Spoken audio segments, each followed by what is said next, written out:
Welcome to Developing Palates. This review recap is brought to you by J.C. Newman. Founded in 1895 by Julius Caesar Newman, J.C. Newman Cigar Company is the oldest family-owned premium cigar maker in America. J.C. Newman rolls its El Rolage, factory throwouts, and Trader Jack's cigars by hand-operated vintage cigar machines at its historic cigar factory in Tampa, Florida. It also hand-rolls its Brick House, Perla del Mar, El Baton, and Quorum cigars at the J.C. Newman Pinza Cigar Factory in Esteli, Nicaragua. J.C. Newman's Diamond Crown, Maximus, Julius Caesar, and Black Diamond cigars are handmade at Tabacalera A Fuente in the Dominican Republic. With its longtime partners, the Fuente family, the Newmans founded the Cigar Family Charitable Foundation, which supports low-income families in the Dominican Republic with education, healthcare, vocational training, and clean water. Learn more by visiting jcnewman.com. Hello, everyone. Aaron Loomis here, coming to you from the Ventura Cigar Company studio. With me today is Jiunn, Lou, and John McTavish. How you guys doing this evening? Not bad. Good, man. Thanks for asking. So today we are talking about the Fratello Navetta Inverso Robusto. It's more of a Robusto Extra, 5.5 inch by 54 ring gauge. Comes out of the Hoya de Nicaragua factory in Nicaragua.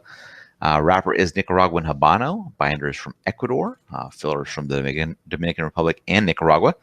It is blended by Omar de Frias. Price point is $11.25, and the cigar was released in October of 2018. So with all that out of the way, June, tell us about your smoking experience. Yeah, so from first draw, there's a lot of sweetness I got, like a sweet cream coffee note. So like drip coffee, put like that shitty synthetic sweetener. but when I say this, it's actually a really delicious note. So with that, there's cedar. There's a lot of rich nuttiness to it as well.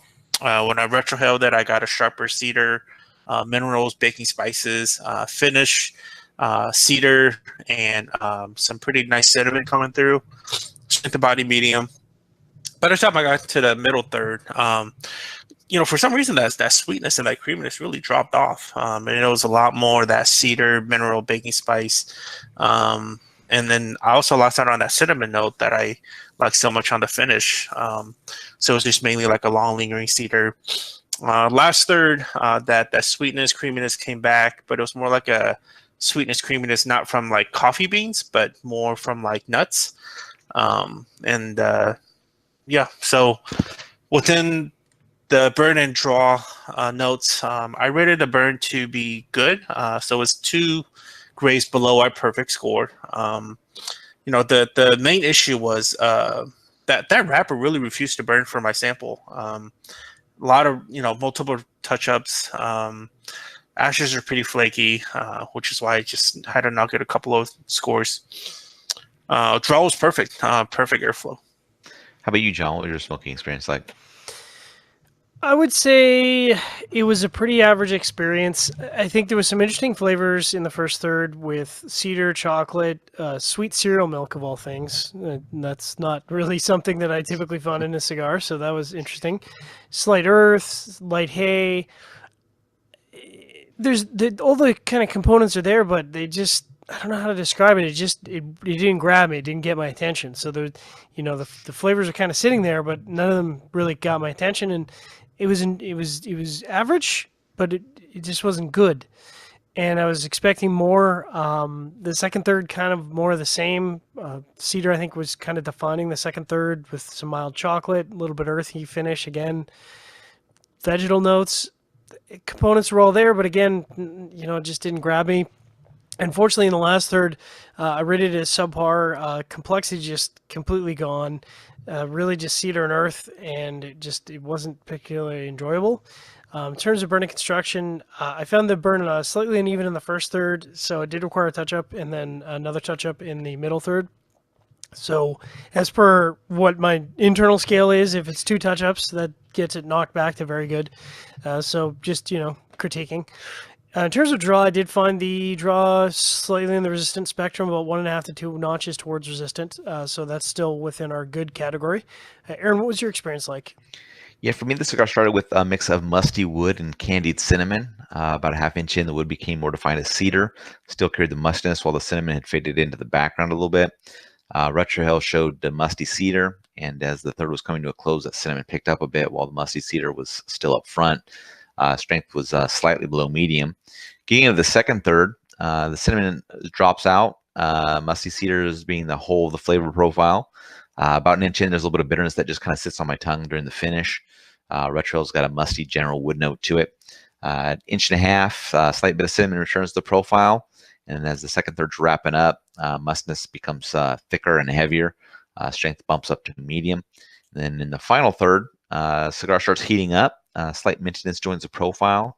About an inch in, mintiness continues to increase. Retro's got the mintiness up front with the musty wood right behind it. An inch and a quarter, the wood shows a bit of profile to it. Cigar finishes out with that young musty wood mintiness. Strength remaining at the medium mark.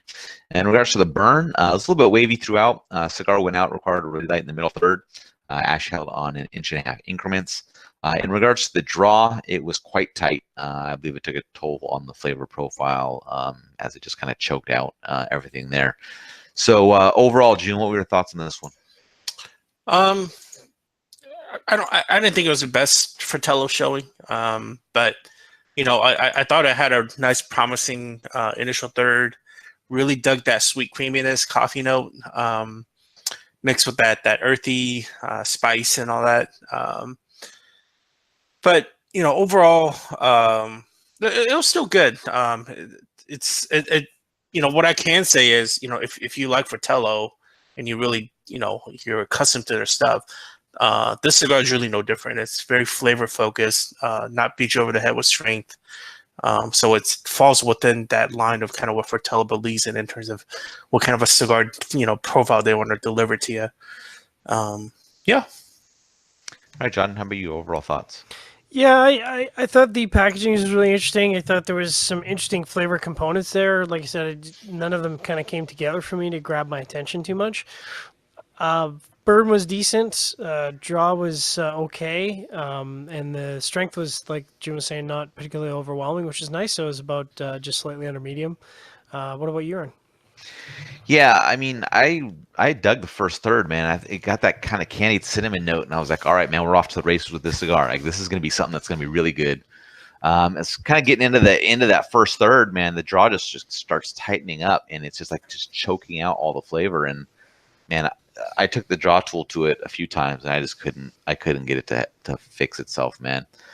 So I'd be interested in smoking this again to see if I can get one with a better draw and see what that's like. But if I tried this again, I'd probably want to try it in the boxer Vitola just because I think that seems to be the sweet spot for all the different lines. And see if I get a better experience there. But man, this had so much potential. And I don't know if you've seen that video that's been circulating recently where that guy's doing that kind of exhibition with that snake, and he puts it over the back of his neck and he starts doing stuff, and that snake he just wrapped him up and he just choked him out right there in front of the audience, man. That's what the cigar was like. I don't think I have. Yeah, you gotta check that out, man. He was tapping out, and his guys were not coming to help him until way, way later on. Those are some bad spotters, man. Yep. All right, so getting to the scores, Jiunn at the top was 6.62. I gave it a 5.10, and John had to undercut me and give it a 5 even. So Jiunn, 6.62. That's a good score. Two out of the 3/3 of the flavor were good. 1/3 of it being average.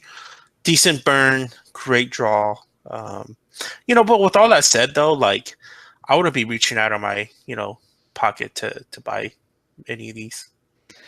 Yeah, my 5.10, I mean, like I said, that first third started off good, and I was excited to see how it was going to go, but that draw just killed it. Like, it just took it down every third more. It just sucked out more enjoyment, and by that final third, the draws were just taking a toll and heating up the cigar, and then it just got, started getting bad. So it was a rough go of it. All right, John, 5 even.